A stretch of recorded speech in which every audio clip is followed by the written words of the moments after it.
How to make organic bug repellent for your garden plants. You can keep your garden and potted outdoor plants free of aphids and other pests without chemicals.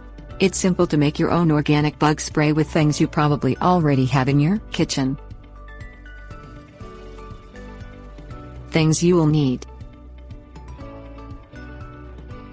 onion, water, spray bottle. Peel and dice a medium-sized onion and soak in a bowl of water overnight. The amount of water you use to soak should be the amount that will fit into your spray bottle. On the next day you can strain your onion steeping water into your spray bottle and begin to use it right away. Spray on all your plants, especially any that are vulnerable to aphids and other garden pests. You can use it on herbs, vegetables, and flowers. Any onion smell or flavor will dissipate, so you won't notice it when it's time to eat your garden produce. Use daily once your plants are established, and store the spray bottle in the refrigerator. Your onion water spray will last 6 to 8 weeks if refrigerated.